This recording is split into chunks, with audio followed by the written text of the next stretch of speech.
Hi, I'm Kris. And I'm Jeannine, and welcome to the Blue Fiber Tree. Yay! Sorry, I'm Vanna White today. Lots of energy. Sorry about that. Yeah, so we have a lot of new subscribers, and hopefully we're hoping... Get it together, folks. We know by September 1st we're going to hit that 100 point, and we are so excited about it. 100 subscribers for the Blue Fiber Tree. And see, that's why I decided to do the basket, Right. the giveaway, because we're going to start the process on the 1st of August. At the end of August, where we should have 100 subscribers by August 31st, because that means when I wake up September 1st, I get to go 10 something. Or 122 would even be nice. Yeah. But we're going to do a little basket. And I think from here on out, for every certain amount of subscribers, I'm going to do a little basket because it kind of shows our appreciation for you guys sticking with us and supporting us and dealing with all my crazy. Yeah. It's a lot. The crazy. It's okay. Yep, we get along. So today we're going to talk about a few things. First, we got to get through Longtail Knit's calendar for the rest of July and August. It's a big one. I've got 5 classes I'm teaching just in your store in August. I know. It's a busy week. It is. Month. Ha. So. Yeah. All right. So. And it's the Blue Fiber Tree on YouTube. Oh. That's what he was trying to pull out of us. YouTube. Thanks, Cameron. Cameron Bob keeps us, in line a little bit. Okay. So, real quick. The rest of July's calendar is like this. So on July 28th, we have a Macrame Advanced Beginners Workshop featuring this little bowl, like a jewelry bowl. And that is from 12 to 4. Then we have July 29th through August 6th is the Carnation Yarn Trail. Fun. And July 30th and 31st is our spinning retreat weekend, 9 to 5 both days. I can't wait. Yep, and you can find details for both of those. Well, all of those events are up on the events tab of the website and on the Facebook page for Longtail Knit, so you can get all the information there and see what that's all about. Pictures this time. Okay. We're really bad about getting so involved in the spinning weekend that we don't stop to take pictures of just the sharing that's going on and things like that and the fun that we're having. Yeah. And then we go to advertise for it and we're like, do you have a picture? I don't know. Do you have a picture? The picture I have is from the old store. I don't even have a picture of us working in here during that weekend. No, I go, well, I have a picture of the 3 art yarns that I made on that weekend, but no, I don't have a picture of people. I don't know where it went. I swear I took pictures. We just never did. So we just get so involved. A very concerted effort this year to do that. Or if you attend and you take a couple pictures, please let me know. Give them to us. So, all right, August. Quickly. Yes. August is jam-packed. So, it is. August 5th, a beginner's macrame workshop learning how to make cat and dog leashes from 11 to 2. This could be so much fun. August 6th. Rigid Heddle basic workshop from 10 to 3. Real quick, if you're going to do the macro weaving class, this is a good opportunity to get that basic rigid Heddle class under your belt so you can participate in the fall when I do that class. Go ahead. August 10th, breed study lock spinning from 5 to 8. On the 13th, a Macrame Advanced Workshop. You have to have the beginner's Macrame Workshop in order to take this one. It's the Owl from 10 to 2. Right. So I believe that's a Saturday. It is. Yeah. Yes, it is. And I'm going to say this. So we had the beginners, and then we did the bowl, which was an advanced beginners.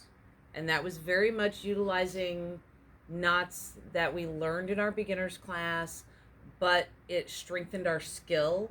Because that's very necessary when you create that bowl. You got to make sure your tension and you're doing what you're supposed to do.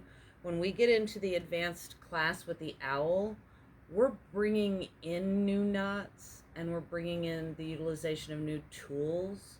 So where we haven't learned and played with rings before, hoops, we're going to have to play with a hoop. We're going to have to learn to add a stick.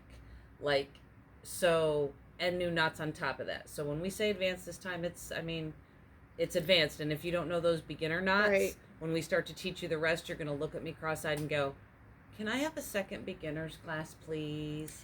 And there's a lot of beginners workshops that are scheduled that you can take advantage of it. And if you miss any of them for whatever reason, call me. We'll I'm schedule pretty an sure extra we can class. find I've more done it time. before. I did a private class for somebody because they couldn't make any of the dates. Yep. Doesn't bother me. we'll If I've got find the it. time, we'll find it. Mm-hmm. We'll make time for you. Yep. Not a problem. On the 17th is a beginner's tapestry workshop from 5 to 8. Nice. Another workshop that will help with your macro weaving. Absolutely. Yep. And then also on the 17th from 4 to 8 is beginner's macrame. They're like bam, bam, bam. take Every your pick. class you need to be able to take macro weaving is right there. Yep. One right after the other. And then on the 20th, which is the third Saturday of the month, is the Western Reserve Lace Society group that meets from 10 to 1. Mm-hmm. On the same day, we are doing the fiber trunk show that Kathy brings in all her stuff and gives a lot of discounts that day. Yay. Now we're doing it that Saturday instead of the next Saturday, because there's a conflict of the Hudson Art on the Green is that weekend, and Hudson Art on the Green is the 27th this year? I think so. It's usually the 13th, 14th. No, it's later. Hold on a second. Huh. Let me open up my other calendar. Hudson Art on the Green is the 27th and 28th. That's later than this what year. they do. Okay. Actually, I think it's the same weekend as it's always that last weekend. Oh, I thought it was a week. It's the weekend or two before early. Okay. Labor Day. Okay. So that made us push the trunk show a week earlier. So it's going to be on the 20th. So 10 to 4 all day long on August 20th, Fiber Trunk Show. And we'll have other deals going on in the store at the same time, but that gives you that For sure. opportunity to get in. You should have run out of all the fibers that you bought in May and July, and you need more in August. Just saying. Girl, I need more fiber every other day. Well, there you go. Listen, my husband walked into my studio. This was the best. Walks into the studio, and I mean, he saw how much stuff I had in our poor little 4-bedroom house. Like, I took it over. And his big thing, he kept saying, well, I don't know why you need that whole 24 by 31 foot barn. He goes, I should be able to have some of it. There's no way you're going to fill that barn. I go, watch me.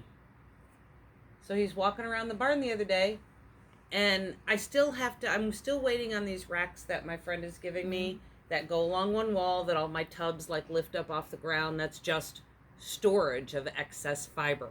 Mm-hmm. Okay. And he starts in the little dye area, and he's walking around. He's looking at all the stuff. And he goes, well, you have some empty cubicles here. I go, oh, that's for the yarn that's still in the house. He goes, what? I go, oh, there's still fiber and yarn in the house. And he goes, huh. And he walks around my tables, and he goes along the wall. He goes, what is in all these bins? Like, I see what's in the clear bins. And in the clear bins, he sees, like, some of my yarns for shows, some of the yarns that I dye. And I go, oh, here. And I start popping open bins. And it's all fluffy fiber. And he is like, how many bins of fiber does one person need?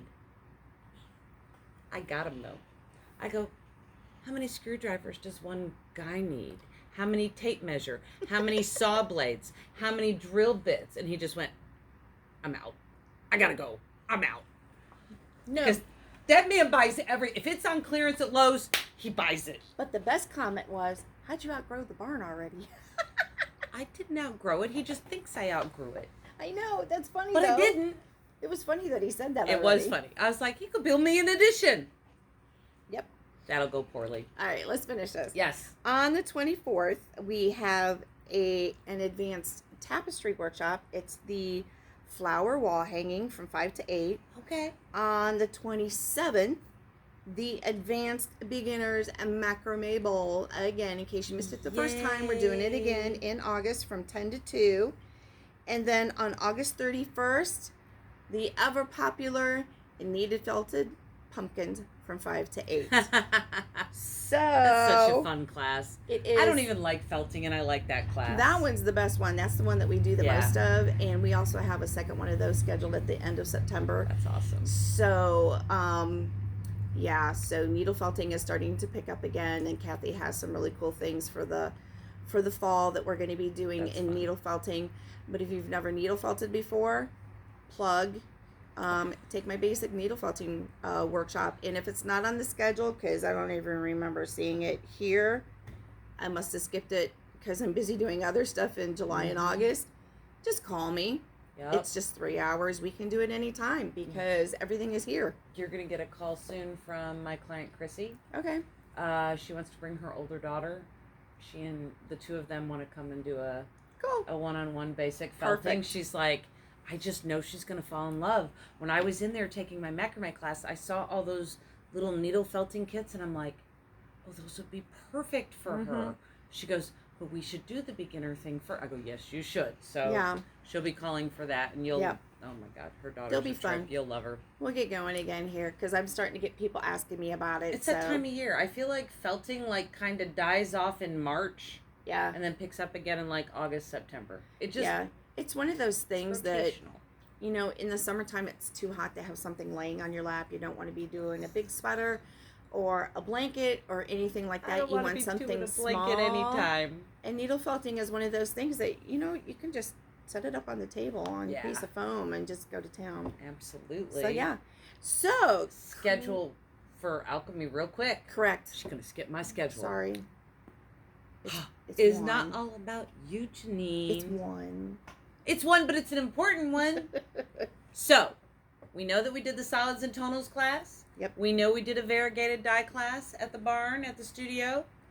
We, on August 14th, are doing how to dye roving the right way and a hand-painted class. And I say that not to be irritating towards anybody else who dyes roving their way. I really think mine's the best. That's all. And you know what? And if you're teaching something, you should think that your way is the best. Yeah. Otherwise, why are you teaching it? I love the way I dye my roving because guess what?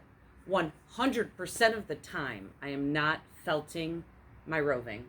My colors are true. They are brilliant and they are beautiful. And for any of you that have been at any of the shows and seen my roving, you know I speak true. And you don't have any white spots unless they're intentional. Because I did a whole series in my cast style merino and nylon fiber that was this fiber comes to me stark white. And for any of you that have seen roving, you know it's very rare that we get it stark brilliant white. It's always creamy. Right. It's never true white. No. This is stark white, like it's been bleached. So I was like, you know what? For once, I need to pay homage to this beautiful white fiber. And I did a Jackson Pollock. And I just threw a series of bright colors across and let the white pop through and a little bit of the colors. So when you spin that, you basically have a white yarn that looks like somebody speckled it. And it's awesome. So, I want to be able to teach that. Right. I want people to understand, there's more than one way to dye roving. Yep. And I will never, ever say, hey, anybody that does it in the microwave or the roaster or the oven, that's wrong. It's not wrong. It's a way to dye it. But it's not my way because I don't want felted roving. Nothing makes me crazier when I'm spinning and I can't get things apart. Yep. So we have that. We're going to do the first part of the class is going to be dyeing roving. The second part of the class, we're going to hand paint. And we are actually we're not going to hand paint roving. We are actually going to hand paint yarn. Oh. And we are going to use Procyon MX. Oh, how cool. Yeah, you say that. You're using a different fiber. Until we're using a different fiber because when you're using acid dyes, you have to use, your protein fibers. Yep. When you're using Procyon MX, it's then plant fibers, cellulose fibers. And people don't understand that they're two totally different concepts. All of the dyes for that class are pre-mixed. They're very easy to mix. and it will take me 5 seconds to explain to you how to mix your Procyon MX dyes. Procyon MX, if need be, that is something that Jeannine can order in for you guys. But I want to teach you how to hand paint with that and how to understand A, the technique of the hand painting, but B, it's a very different mindset. Like, when you rinse this yarn, you're going to rinse for hours and hours and hours, it feels. I have some, when you use black especially, I have some chenille at home that is, it's not part of my elemental series, but I was asked to dye it like my elemental series. So it's mostly black and then this really, really bright orange at the top. Yep. I have rinsed it and soaked it 4 times. And that orange is still going. The oranges? Yes, the black is out. Usually it's the black that sits there and goes, I'm going to slowly release. I'm going to slowly release. No. It's This orange doesn't want to let go. Plant fibers, A, take up dye very differently because there's no heat involved. Right. So I just want to show people what's involved so that they can go, oh, maybe I never thought about, and I know that, so Procyon MX is considered a fiber reactive dye. It's a lot of people are like, oh, that's the dangerous dye. There's really, there's nothing dangerous about this dye. There's nothing dangerous. I don't know what these people are saying. I wear a mask for the 30 seconds it takes me to take my powder dye and mix it with my water, and I put it in the bottle and I shake it, and once it's in liquid form, yeah, it's the powders you have to worry yeah, it's about. not doing anything to me. So it's actually not in the world of harmful like you think it's in the world of harmful. But it gives you the opportunity, because I know Jeannine has a lot of different yarn bases for sale in here, and sometimes some of those lean towards either a plant fiber or a mix of protein and plant fiber. And when you have a mix like that, like my acid yarn is part tencel, part wool, you can dye them 2 different ways and you can use the same color and get 2 different, completely different results, which is kind of cool. So we'll talk about that and we'll teach that in the class on the 14th. But look on my website, because alk&me.com, it's on my website. There you go. All right, so what are we going to talk about today as a little bit of different before we end today's video? Yeah, so I just want to talk a little bit about core spinning. Okay. Tomorrow, after this video releases, I am going to release, I think it's like a 9 or a 10-minute video that just shows you basic core spinning. And I say basic core spinning because core spinning encompasses such a large amount of spinning. In basic core spinning, you are trying to take, I hope you can see this. So this is like a mohair core, and I would say it's lace weight, and 90% of core spinners use this. Correct. I know there are people that use other things for core. Right. You can even just use a very thin commercial yarn. It doesn't have to be mohair. Just something that your fibers can wrap around. That's why it's called core spinning. Right. And I like the lace weight because it doesn't tend to add a lot of weight. Correct. And if you're trying to build already a yarn that's going to have weight, adding more weight is like, oh, well, how heavy am I really going to want that fiber to be? So you start with a core, and then you use your roving, your top, loose fiber, locks, a bat, anything that can be spun. Let's start with that. And this is very basic core spinning. This was done from a bat, and you can see I have thicker pieces, thinner pieces. There's some Angelina in there. There is some Angelina for sparkly little bits in there. And just a word to the wise, a little goes a long way. A little goes a very long way, which is why some people are like, oh, that's only... I know, like, when we're picking out braids to buy because we want to spin yarn to make a sweater. Yep. People are like, oh, well, 4 ounces isn't enough. I need 8 or 12 ounces. 4 ounces when you're doing basic core spinning goes an insanely long way. It way further than you ever think it's going to go. Because I'm like, oh, I'm going to get through that in like an hour. 4 hours later, I'm still using my same stuff to make my cord. So when you have, this is just a single. I know, I keep picking up extra fibers. So this is just a single. This was not plied at all. It's awesome. And this is sturdy enough to be used in weaving, knitting, crocheting. You can use it in hooking with yarn. Yep. Any I can of the use it in weaving tapestries. techniques. Yeah, so you can use it in anything. So it has a lot of great uses. This can also, I don't have any here because I kind of used what I had, but so I will take this every once in a while, and like maybe when I first made it, I didn't ply it, but after the fact, I come back and I ply it. So sometimes I'll come back and ply it with, this is that lovely thread with the little sequins. I always want to call them sprinkles. I can't help it. But so sometimes I'll come back and I'll ply after the fact if I come up with a project that I'm like, oh, that would look better if it was plied. So I'll do that. Sometimes after I core spin it, guess what? I'm going to come back with my mohair and I'm going to core spin this again, but I'm going to coil this. Yeah. And when you coil this, because of all the bits and bobbles, when you start bringing that around and core spinning, you get some of the neatest shaped coils and slub work that you have ever seen in your life. So that's basic core spinning for you that don't know. This is also again a single, but it's core spun with fiber. That this was roving, so from roving, and then mixed with just simple locks. Not these locks, but obviously different locks. I had baby mohair in here, and that was so much fun to play with because it has these little tiny squiggly bits.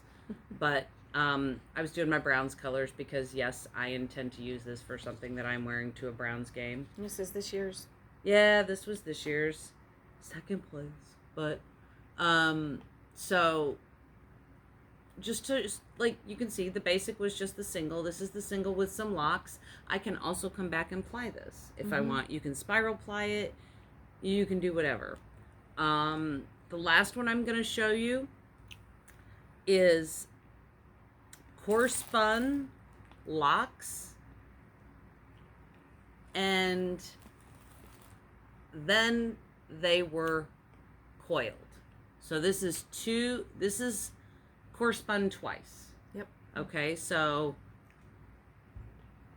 and this was just natural fiber, my natural locks with a little bit of dyed locks brought in, and it creates the coolest because you've got all, there's no fiber in this at all. That's like roving bat.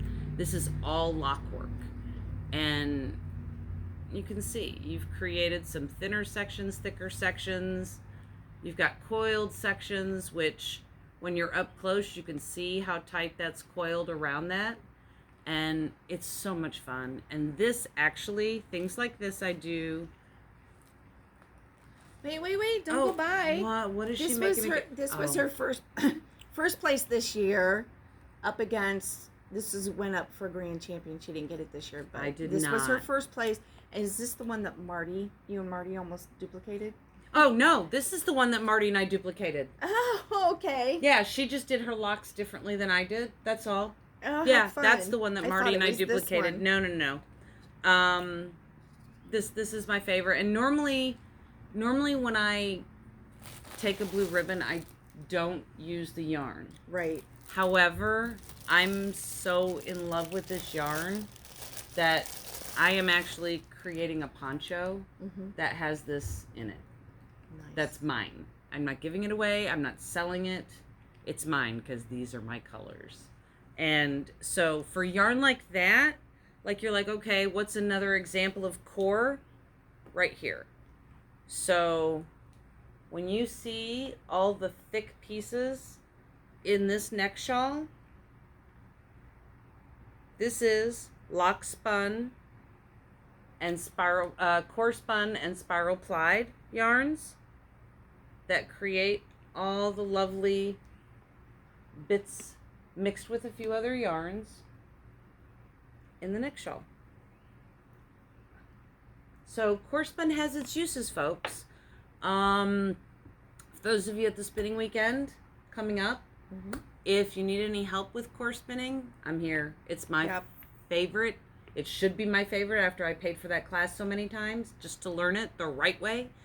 But you found a way that works for you, and she has a technique that doesn't hurt your hands, which is really cool. That's what you got to see. Because I got super bad hands after 30-something years of doing hair. So I have to be careful about how I hold things. The best thing to know, if you have never core spun and you want to try, this is off my kiwi. Large orifice. Because I'm telling you, if you're trying to use a small orifice and you're trying to create this, it's not going to work. No, I even struggle sometimes. Like when you get towards the end of the bobbin, even with the large orifice, stuff just doesn't want to take up anymore. Yeah. That's where if I would finish putting together my country spinner, my world would be perfect, but I'm lazy. So this is the super flyer adapter that goes on the Kiwi. On the Kiwi 3. It has the larger, it goes on the Kiwi 2 as well. It's the same one. Oh, it is the same one. Okay. So the larger orifice is what you need for that kind of spinning. Now, if you were doing this can go on the regular Kiwi and through the regular orifice. This, no. Once you start pulling in those locks, it just won't work. You can try it, but it's too much bulk, and the wheel will just be like, no, you keep it. Yeah. I don't want it. You keep it. So, having a large orifice for when you're doing things like this is great. And then the only other little trick I'm going to show you is, I know, I'm so weird. I'm super weird. But you use what works. I use what works. So these are for needle felters, and they had a tip, little finger guards, okay? When I spin do core spinning, a lot of core spinners out there are like, oh, you don't need a lot of tension. You don't need this. You don't need that. Yeah, bogus. Technique. There are so many different techniques with core spinning. There's like light and airy bubbles. There's lock spinning, core spin. Like, there's so many different techniques. And when you're doing just the regular normal core spinning, you don't need a lot of tension, but you still have to have some. If you're trying to maintain an even thin, thick, you can't let this go. You can't let it slide through. And if you've ever worked with this, it's pretty strong. It will snap on you if you put too much tension.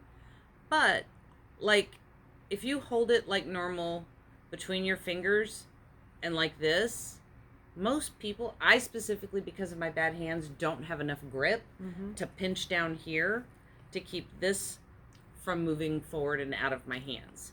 So I kind of cheat and I wrap things around, if I can get my fingers working right, and I create kind of a figure 8 around my first finger and my pinky, and this creates my tension, and then I hold like this and I use my first finger to smooth.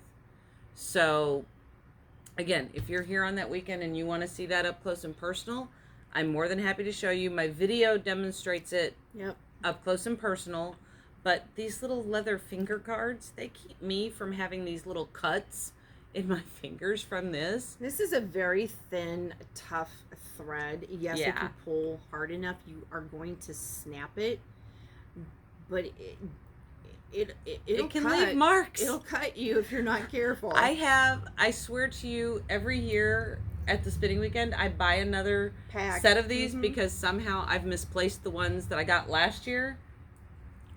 I have 2 left.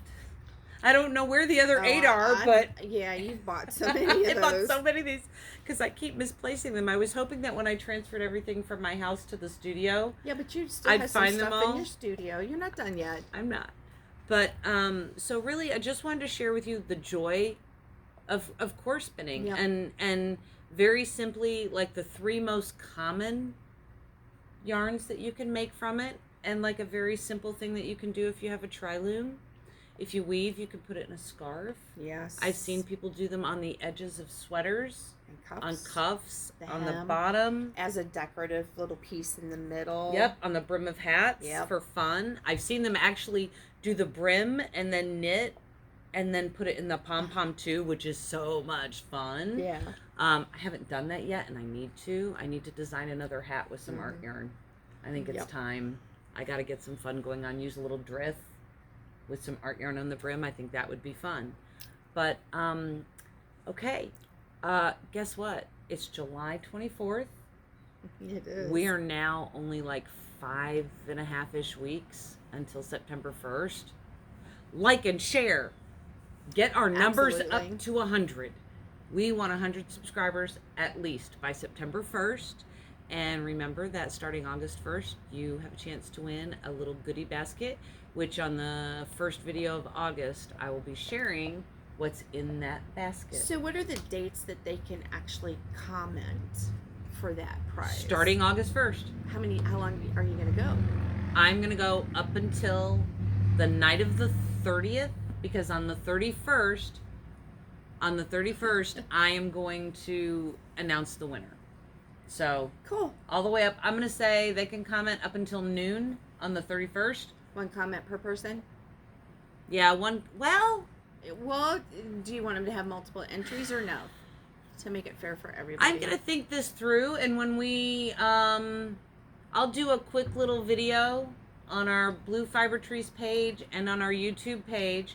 I'll do a quick 5-10 minute video to announce the contest, because maybe, just maybe, like if you share a picture of something you're working on, you can get a second chance. Ooh. Because I'd love to see what everybody's working on. Yeah. But I also don't want somebody to spam us with 27 entries, because then I have to count them all. People, I gotta write your names on little pieces of paper, and if you comment 27 times, my hand's gonna be tired. So we'll at least give you an opportunity for a second chance to win the basket. How's that? Is that fair? That is fair. All right. Guys, have a wonderful rest of your day. Is there anything? Yeah, no, just one quick. We're going to start talking about this in August, but mark your calendars. Yarn Discovery Tour, September 6th through the 25th. And there will be more information in August on that. You better sleep a lot in August. Yeah, well, I'm sleep deprived by that last week, so you sure are. I get a little grumpy. I know, and it'll be fun because I get to because we're open Sundays. I say we. I act like I'm in here with her, but you are a lot because she's open on Sundays during that yarn tour. Watch the calendar. We'll announce it later in August or at the beginning of August, whatever. I'm doing a couple classes on Sundays. Yeah, we're taking full advantage of all the hours that we're going to be open. I mean, if we're here, we may as well work. Absolutely. May as well have fun. All right. Like the Blue Fiber Trees page on Facebook, on Instagram. Please subscribe to our channel. Share it with all your fiber friends, because I know you. If you even are knit, if you have knit for the last year, you have other friends that knit. They can like our page too. Absolutely. And you know what? It's time to learn a new craft too. And we have a lot that you can choose from. Absolutely. And if your hands don't allow you to knit or crochet anymore, we got you covered. There are other things that you can do. So that's Blue Fiber Tree on Instagram, Facebook, and the YouTube channel. Yep. You've got Longtail Knits on Facebook and the website, longtailknits.com. You've got alk&me.com and alk&me on Facebook, and you have an Instagram page for alk&me? Yeah. Yep, it's got that too. I'm more active on that one than I am the Blue Fiber Trees Instagram. Sorry. So there you go. So you have a lot of ways to reach us here at the store. You can just call, leave a message. You can send messages off of the website or the Facebook page. Either way, I get everybody's emails that they send me, and I try to respond in a very timely manner. If you send me something at 10 o'clock at night, I'm not going to return it until the next day. No, she goes into do not disturb mode. Till we get sleep. What is that? I know, you're lucky I didn't get out of bed last night and send you that text. The peanut butter box? She's losing her mind. If y'all have ever seen this commercial, like... Is it great? I won't do it, but I You love think it. I'm crazy? Girl, you should. Yeah? Yeah. So it's the Chewy commercial with the two dogs. Peanut butter box is here. She cracks me up. That's what she texts me first thing this morning. Hug me, Leroy. It's the I rabbits. really haven't seen that. I need to see that one. Hug me, Leroy. Okay. Yeah. On that note, we're going to tap out for the day because she's getting slap happy and I don't know, she needs food or gotta go take a walk and get that energy out. I gotta go do something. I know. She's the hyper one for a change. Imagine that. All right. Enjoy the rest of your beautiful Sunday. Yep. We will post some pictures from the spinning weekend. Absolutely. And we will see you in a couple of weeks. You guys have a great one. Bye. Bye.